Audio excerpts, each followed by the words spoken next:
Hello, comic book fans. Welcome back for another episode of Comic Book Geezers, and I am your host, Wild Building on Comic, and here's Pete, part of the founding father of the show, and we're going to go inside the cover with Avengers number 23. That's right. How's everybody doing? We got an oldie Yes. Here. Avengers number 23. I bought this at the New Jersey Clifton Comic Con, whatever they call that con. I know it's got a name. I always forget it all the time. Gary Joyce, you're watching the con that happens in your hometown. That's the one we're talking about. Once an Avenger, of course, that is Kang the Conqueror, and this is one of the...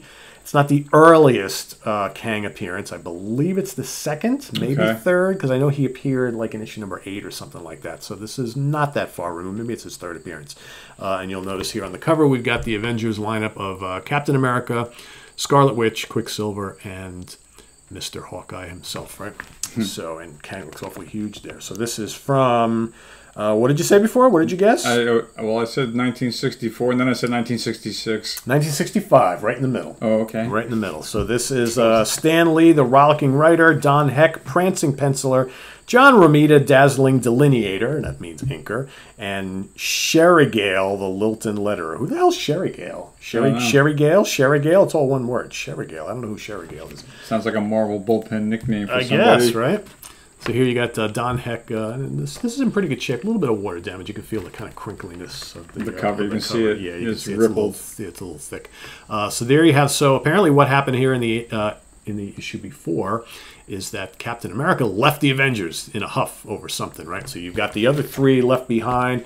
So feeling he has failed as leader, Captain America last issue walked down the Avengers, and now that he is gone, the squabbling begins because, of course, these three never get along. You got the brother and sister duo, but they never get along with Hawkeye. So don't blame me. I didn't tell Winghead to take a powder. Perhaps not in so many words, but you constantly mocked him and challenged his leadership, which Hawkeye always did back then. Now see what your taunts have accomplished. And then Quicksilver says, he may yet return to us. After all, where else can he go? Hawkeye says, sure, he'll be back. He's not the type to take a job selling apples. So, of course, they continue to bicker, right? Because now that Captain America's not there, they figure, either Quicksilver or Hawkeye wants to be the leader of the team. And then what's interesting here is that they always kind of played up very early on that Wanda had a crush on Steve Rogers. So she says to herself, she goes, how I miss the sight of him working out in our private gymnasium. So confident, so handsome. To me, he was every inch an Avenger. Ooh, so maybe a little bit of a crush on Steve Rogers before Vision came along, right?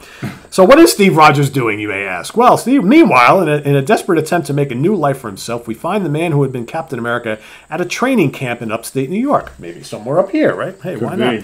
So he's at like a boxing training camp, and there's this kind of who they call the champ, right? So he's looking for a sparring partner. So Steve shows up, he's wearing a suit, and they're like, look at this skinny guy, blonde guy. You're not cut out for this. His secret soldier serum. Right. So the boxer guy goes to take a swing at him, and what does Steve do? He lays him out. So, of course, I guess the promoter or whatever sees all this happen. He goes, hey, I want to talk to you. He goes, you got style, class. You're just what the champ needs. You got yourself a job, mister, as a sparring partner. He goes, okay, that suits me fine. My name's Steve Rogers. He goes, I don't care if they call you Chuckles. You're my kind of fighter, pal. So then here... Now he's in the training camp, so he's the training partner. So here we have, some stuff going on, boxing, whatnot. And then later that night he goes, I can't shut my eyes. I keep seeing Wanda, Hawkeye, and the others. How long will I be tortured by my memories? Will I ever be able to forget? Meanwhile, while all this is going on, who is watching from afar? Kang the Yes, Conqueror. you guessed it. Very good deduction, Watson. So there is Kang. Watching all this. He's watching on his secret scanners. He is. He's watching the three bickering back at Avengers Mansion, and he's watching Steve all by himself. He's got this big plan, of course, to take over the world, as always. Another amazing Marvel ad. Yes. 3 titles at once. 3 titles at once. So, of course, we've got... Oh, no, it's 2. I thought that... Is it 3? It's actually 3. They just don't show you the full cover of the Marvel Collector's because of that big balloon. Yep. So we got an early Fantastic Four with the Inhumans, which I desperately want. And issue number... What is that of Spider-Man? That's issue number 32, Man on a Rampage. So one of the... last Steve Ditko run, yeah. And then Marvel Collector's Item Classics number 1. Oh, wow. Okay. So I think I have number 14. So here, Kang has sent these, it's kind of complicated, but all of a sudden, on the upper level of the Avengers Mansion, a top floor with some ship just showed up overhead, and like kind of like level itself on the top of the building, and sounds like a military like insertion. another floor, right? So they hear the alarms, and they go running upstairs, and they go up to the top floor, and they're like, wait, what gives? This doesn't look like the top floor, right? Because of course it's not. It's a trap, right? So then kaboom, big explosion, noxious gas. They all get knocked out and captured. Right, so then Kang shows up. He's like, I got all of them. Let's bring him back to his ship, right? Gotcha, bitch.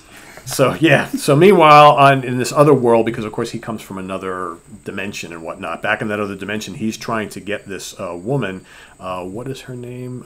Princess Ravana. So, Kang wants to marry her. And because, of course, this is the civilization where he originally comes from. And, of course, she does not want to marry him. Would anybody want to marry that ugly guy? No, I don't think so. But the father's kind of saying, well, he's really powerful. You might have to do this. And she's thinking of every way possible that she cannot do that. So, but Kang is like, you will marry me. You will marry me. I'm going to, of course, Kang, right? Doesn't really sound consensual. No, not at all, right? And is Kang any different from any of these guys who act this way, right? Like Dr. Doom, all these guys, they all kind of act the same. So then... Holy chauvinistic... spew. So back to the boxing training camp. Coming over the radio is a news report that the Avengers have been taken captive and have disappeared. So of course Steve hears that. It's like, I gotta go help him. And the promoter guy's, wait, you can't walk out on us. We got a whole training camp to do. And what does he do? He clocks the fighter and knocks him out. He's like, I am out of here. Knocks him out with one punch. And then we what a way to quit. I'm telling you, right? Just knock out the champ and I'm out of here. Right, here you go. So then back to Kang's lair in another dimension, right? You got all of them are in some sort of a glass pod.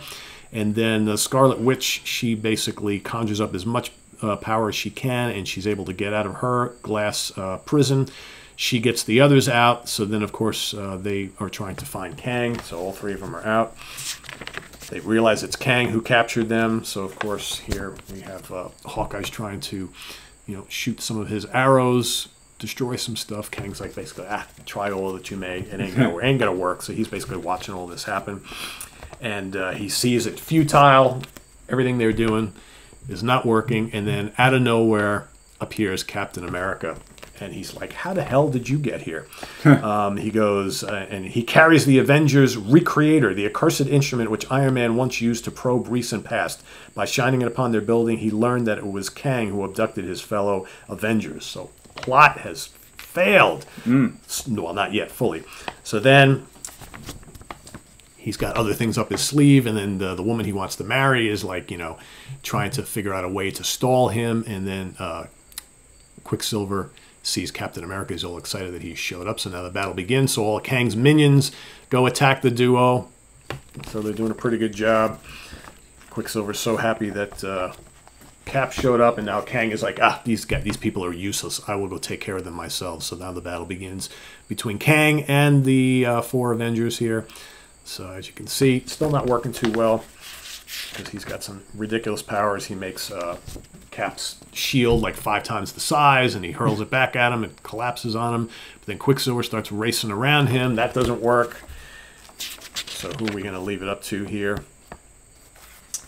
It's always got to be Hawkeye, right? The guy with basically no powers, right? So he goes, he shows up. Wanda shows up. So now those two show up, and they're definitely going to go after Hawkeye, the Green Arrow ripoff. Right. So now this Ravina chick, she's excited because the Avengers are fighting back, and it's not over. There's hope. Yes, so the die is cast. I shall be merciful no longer. Let the fate that befalls upon all of your heads. I scoff at your arrow, Avenger. You are too weak to slay me in cold blood. Thus, while you hesitate, my signal dooms an empire. This is it, the 4 of us against Kang's invincible legion. Now, behold, the signal, the call to battle. The signal. The signal. The signal. All of Kang's legions are attacking. So the battle, so basically you got the 4 Avengers against all of that. Next issue, you'll find out what happens to all of it. That's it. Cliffhanger. I know, right? Total cliffhanger. Classic Marvel cliffhanger. That's right. That's right. And there's some T-shirts and things. That's called sales tactics right there. Yes. Once you're coming back. And so do we here at Comic Book Geezers. Yes. Send your letters to us. Yeah, what another Inside the Cover episode. Damn. That's right. Avengers 23. Hope you liked it. Good Please stuff. click the like button. Pretty good artwork in here, right? Not too bad. I mean, Don Heck, I've always, and interesting how we work with Romita. You can kind of tell the Romita touches here, because I think Don Heck, who did a lot of early Avengers stuff. Pretty good artist. Not one of the best. I like others much better, but I think he did a pretty good job. He was sustainable. Yeah, he's solid, right? Yeah. Solid. Not one of the best, not one of the worst. I think pretty solid, but some people don't like him, but I noticed that. Yeah, a lot of people really did not like Don Heck's run here. That because the early issues were Kirby, and then Don Heck was on it for quite a while. And then you had Buscema and a whole bunch of others afterwards, right? But yeah, I think the early run of Heck is pretty solid. So that's our inside the cover for this particular issue here, number 23. We'll probably see more older Avengers coming up in weeks ahead, so stay tuned for more of that. As always, we thank you for being here. Please click the like button. We thank you for your subscriptions and your comments. And as always, please click the notification bell so you can be kept on the loop every time we have a new video. We thank you for being here, and we'll see you next time on Comic Book Geezers. That's right. For Wild Bill, I'm Pete. Enjoy the rest of your day, everybody. See you in a couple days. Bye-bye. Take care. Bye.